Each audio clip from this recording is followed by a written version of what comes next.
Well, it turns out you have some questions, and I might have some useful answers. Let's find out, shall we?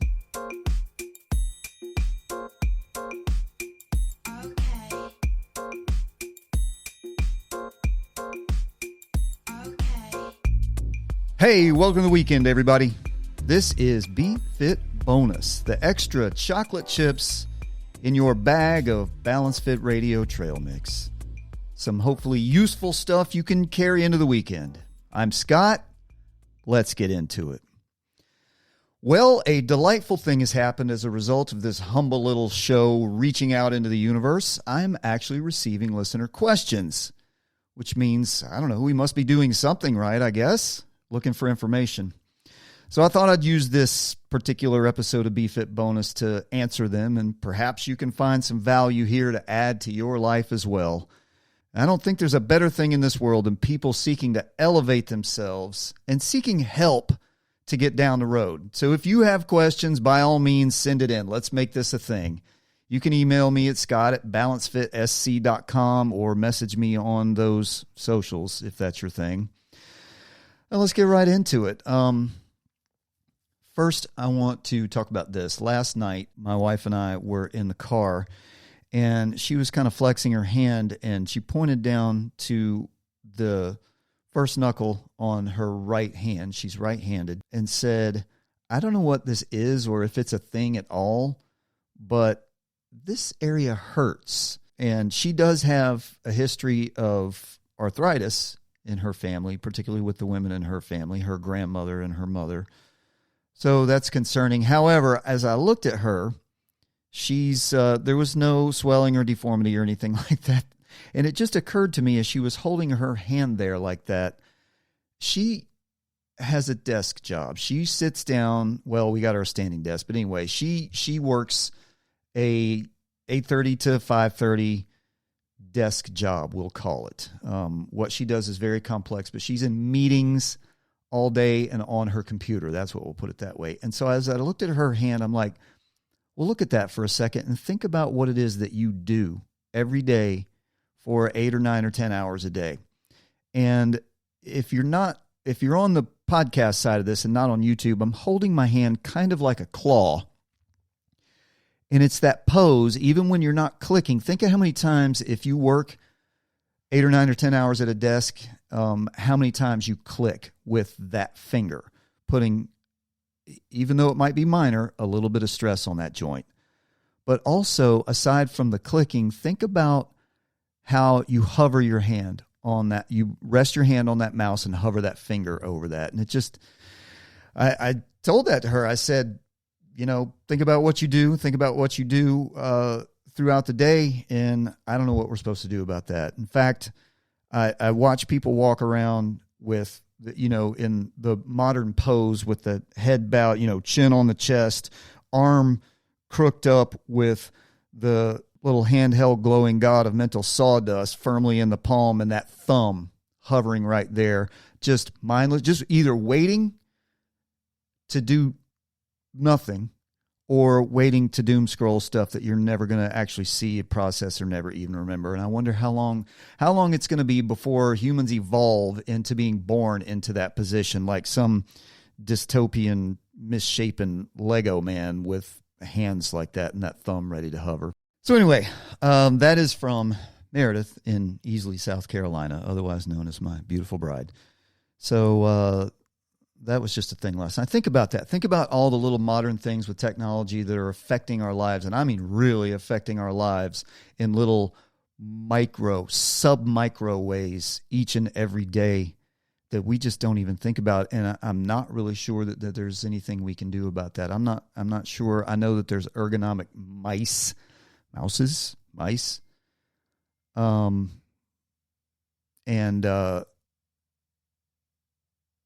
I know that there's alternatives to that with ergonomic devices that you can use, but still, you're going to still be hovering with that hand and pointing and clicking. Anyway, all right, let's get into the actual questions that came in via messages and email and whatnot. So I'll start here. I like this one.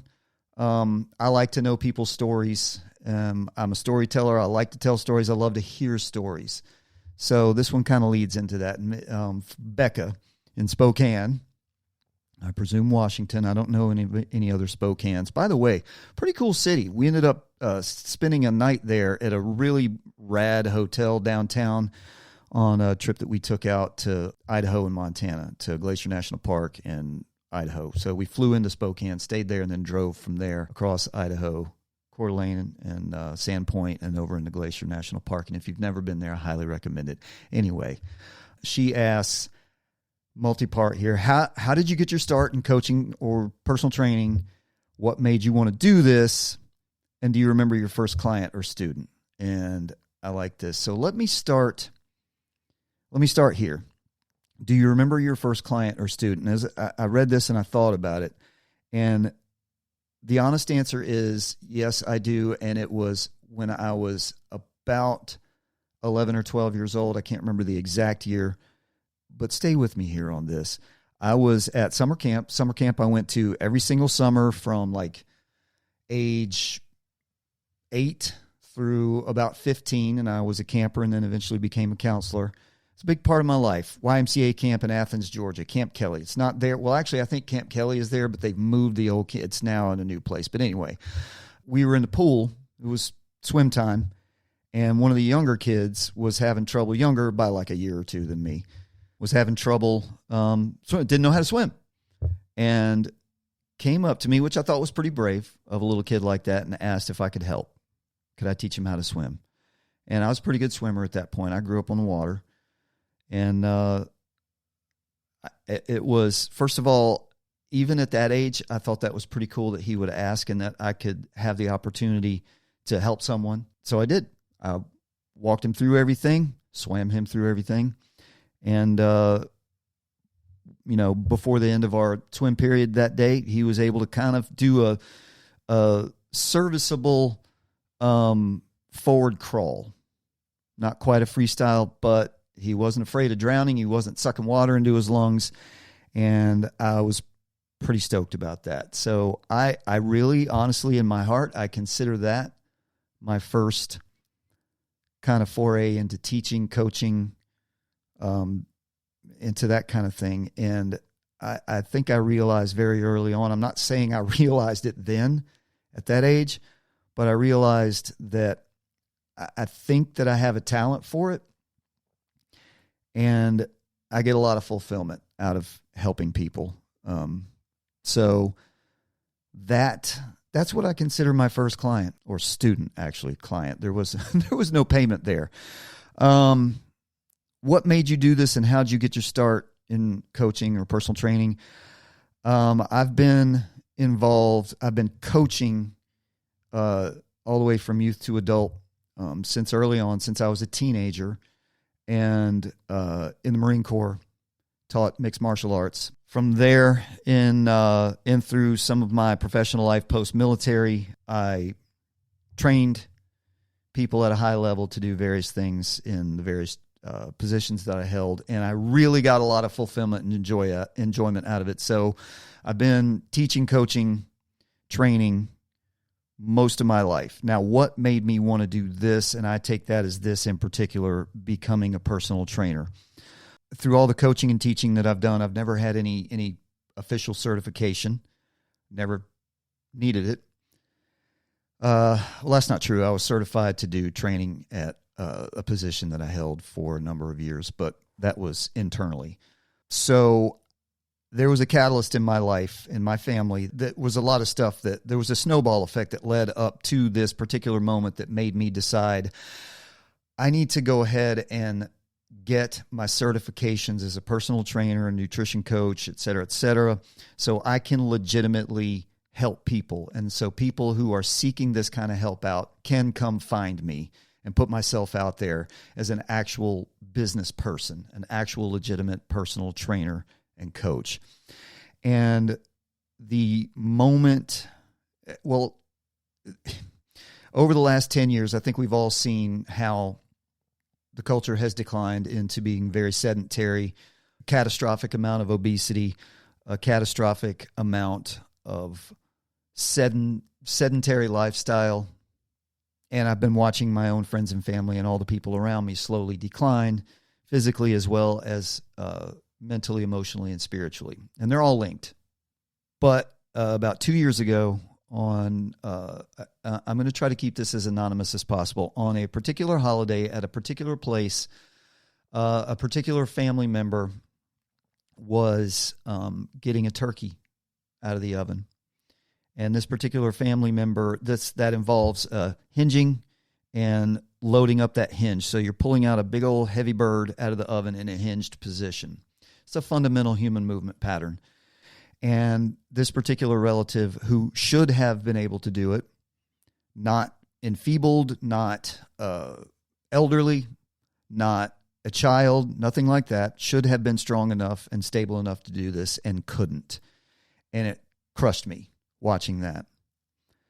That was the catalyst, and that was the moment where I decided I have to do something about this. I'll be 57 years old here in a couple of months, and I'm getting to that point in my life that I think every conscientious person gets to, where they look back and they say, have I done anything useful or consequential or helpful? And, you know, in my life outside of raising our daughter, helping to raise our daughter, yeah, I don't know how much I've done that was really meaningful. I'm sure there's something in there. We all have impacts on people that we don't know each and every day. But as a vocation or a career or a calling or a mission, what have I done that was actually meaningful? And I don't know what. So I have a talent for this, and you need to maximize your talents. Not everybody can do everything. Not everybody is a physicist defining the universe. Not everybody's an engineer building cities. We all have to work with what we have and do the best with it. And so that's what I've done here. And hopefully I can use my education and my skills to help people who are seeking it in this world. So I hope that answered the question, and I'm glad you asked that. Here's another one from Chris in Marietta, Georgia, my hometown. I noticed in your videos that one of the guitars on the wall has a sock behind the strings. What is that all about? It's true. If you're looking on the second camera, and hopefully I can cut the second camera over there, the acoustic guitar up on top, which, yes, I do play. It's not just decoration. There's a black sock right under between the sound hole and the bridge underneath the strings. Why? Well, because when I speak, my voice vibrates the strings and it makes a ringing sound that I can hear, and I think the mics were picking up. And I am nothing if not a devotee of great audio. I grew up in the golden age of radio. And talk radio, storytellers, people like Paul Harvey and Ludlow Porch. That's who I grew up listening to, and I love a good delivery. And good audio is so important to me. If there's a podcast, it doesn't even matter what the subject matter is. If it's an amazing podcast, I can't listen to it if the audio is trash. So I take that and I give that to you. Hopefully my obsession over good audio gives you a good listening experience. And that is why there is a sock in that guitar. Next, I like this one. I like this one because hopefully you can take this with you. If you could only do, and I love this question, there's always this one. If you could only do one, it's like if you could only take 5 songs to a desert island or 1 food to a desert island. If you could only do 1 strength training exercise for the rest of your life, what would it be and why? And that's Demetrius in NYC, baby. I thought about this, and I actually made a video about it not too long ago, and I think it's going to have to be the landmine. Using a bar and a reasonable amount of weight that's challenging for you. The landmine attachment involves a lot of the human movement, the fundamental human movement patterns. And while we're not particularly isolating anything, I'm not a bodybuilder, and I'm not a power lifter. So I don't care so much about max strength or building the ultimate body. I'm all about capability through strength and development. And I want you to be strong within yourself, and I want you to be comprehensively strong. One of the things that I do for fun that I have a need for competition. And when you're an adult, when you're out of school, you lose opportunities to compete. You can't play school sports anymore, things like that. So you got to find what you can. And I was a runner my whole life. So I got to a point where pounding the pavement, doing long road races, I couldn't do it anymore. My knees were just giving me too much trouble. So I do Spartan races or obstacle course racing, OCR. And training for OCR involves strength, stamina, speed, agility, quickness, everything except powerlifting and bodybuilding. Comprehensive all-around strength and capability. You got to climb, you got to swing, you got to crawl, you got to run, you got to do all those things. You're hanging.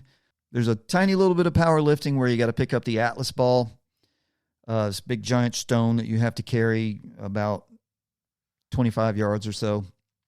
But other than that, it's fundamental human movements and strength, comprehensive strength through capability. So that's what I think the landmine brings to the table.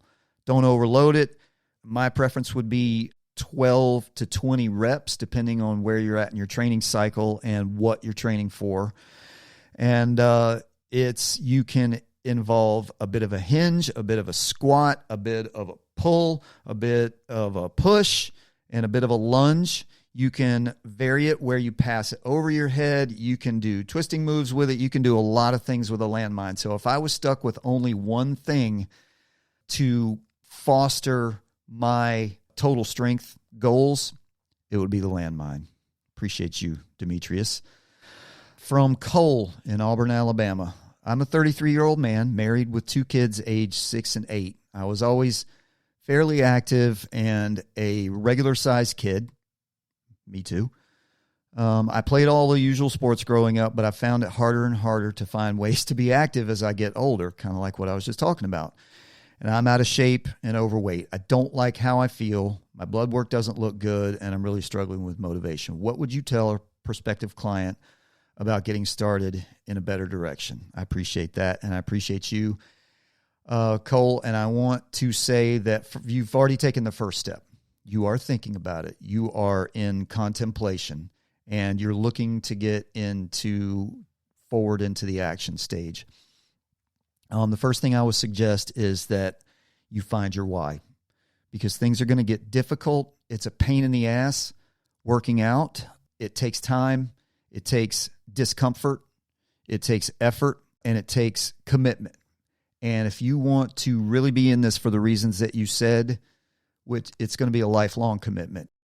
In order to keep that up, in order to stay focused and disciplined enough that you can maintain a reasonably fit life forever, you're going to need to find your why. And what does that mean? He who has a why can bear anyhow. I think that was Dostoevsky, right? Or Nietzsche. No, that was Nietzsche. Anyway, your why looks like it's right in front of me right here. Married with 2 kids, aged 6 and 8. That's your why. If you are overweight, let's call it obese. Let's not sugarcoat things here. Soft pedaling, catastrophic issues is how we've gotten into a really bad place in our culture. Your blood work doesn't look good, and you're obese. You don't like how you feel. Find your why. Find your why. Be present for your kids. Be able to play with those kids as they grow. Be able to be engaged with them. Throw the ball with them. Practice pitching or throwing a football or running or whatever it is that they're doing as they grow and as they develop as young people and young adults themselves and process through life. Be present for them. Be present for your wife who has given you herself as a commitment. Why don't you make yourself the best version that you can using the resources that you have? So that's where I would start. Find your why. And I want you to always remember that no matter what you're doing in this fitness world, remember your why. Remember your why. Remember those kids. Remember your family. Remember the other people besides them who love you, who need you. These people are going to need you as they get older. And these people are going to want you around even when they don't technically need you, when your kids are grown and they got kids of their own. Be there for their kids, for your grandkids. Walk your kids down the aisle, or be present at their wedding. Be present at their graduation. Be there for them, because people love you and people need you and people want you around, whether you realize it or not. So that's where I would start. If you can get your mind there, then you'll be in a good place. And the second part of that is you're going to have a metaphorical funeral for old you. There's a lot of things that you're going to have to let die, metaphorically, and you're going to have a funeral for those things. You can't hold on to old bad habits. You may have to take a different route to work if you drive by a place where you stop and get junk food every day. You may have to alter your social plans regarding what you do in your free time as far as bars, restaurants, things like that. So you're going to have to let that stuff die to build a new life, to build a new person, a new version of you that's much better and much more capable than that version. So those are the two places. That's what I would tell a prospective client who was at this stage, the contemplation stage, because you got to get your mind right before you can start working on your body. So that's what that's my advice. I hope that helped. I hope that made sense. Jenny in Kalispell, Montana. We were just talking about Montana at the beginning of it, right? I want to start doing cardio, mostly for heart health, but some weight loss is a goal too. What running tips do you have for a beginner? All right. And as I mentioned, I grew up a runner, and there's one thing we all know about running. Unless you're a psychopath, running sucks. It sucks holistically, comprehensively, and all the time. What doesn't suck is the way you feel when you're fit. More specifically, if you get into competition, if you want to start running races, about 2 minutes after you cross the finish line, you feel better than you've ever felt. It's a euphoria. But anyway, let me digress there. So before we get into taking off at top speed down the road, maybe we start with walking. If you're a beginner, it says you're a beginner, what tips do you have for a beginner? Maybe you want to start walking first. If you are at that stage, then you can skip ahead of this advice. But the best cardio is actually for fat loss, because you mentioned some weight loss is a goal too, but heart health. So getting that heart rate up, and let's forget about the target heart zones that's been a craze for the last couple of years. Just get out and move. Just elevate your heart rate. You're not, I presume it doesn't say you're going to start running races or competing or anything, so who cares? We don't need to be out there going 80 or 90% of max. Just get out there and walk at a quick enough pace to get your heart rate elevated. And what you want to look for is that it's difficult to carry on a conversation if you were walking with someone. And by the way, do walk with someone, because it's a good way to pass the time, and it's a good way to stay out of your phone and out of your earbuds and actually connect with people. When you do get include hills, if you live in Kalispell, it's flattish in Kalispell, but you got the biggest mountains in the world nearby, so get in the hills. Once you do progress to running, let's make sure that our breathing and our footfalls, our form, are correct. We could be here all day talking about this, so let me give you just a couple of things.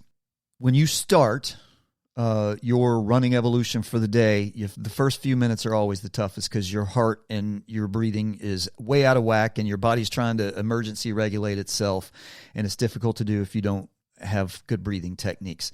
So we want to go in through the nose, down to the belly, out through the mouth. And it's good to do if you can develop your own version of kind of a box breathing, a 4-count box breathing, or 2 steps. I always breathe on my left foot. A track coach told me a long time ago that inhaling and exhaling on your left foot does something for side stitches or cramps. I don't know if that's true, but it was a mental trigger and it helped. So get your breathing regulated. Breathe, inhale and exhale on your left foot as your left foot strikes, and see if you can do 2 or 4 steps. Once you get better at it, you can do 4 steps. So inhale, inhale, inhale, exhale, exhale, exhale, that kind of thing. Get your breathing right. Once you do that, you can regulate your heart rate and your breathing, and you can run all day long. Running is 90% mental, by the way. If you can get past the whole it sucks part. The other thing is your gait and your footfalls. A lot of people get caught in bouncing and they go up and down too much instead of forward. So make sure that you're not bouncing on your feet.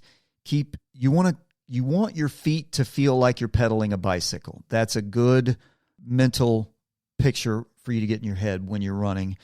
And let's make sure that we're not toe striking or heel striking, because we're going to get shin splints and knee injuries and hip injuries and all kinds of stuff. So just between your heel and midfoot is a good place to strike, and slightly on the outside of your foot so we don't develop any ankle pronation or exacerbate any ankle pronation. So that's where I would tell you to start, and I hope that helped. And I think that's a good place to stop right here.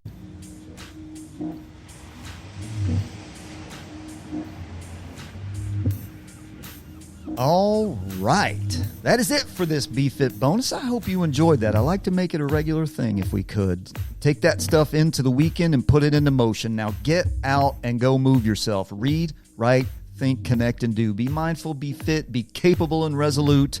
And I'll leave you with this thought. This quote is attributed to Jimmy Carr, but this is probably so old we don't know where it came from.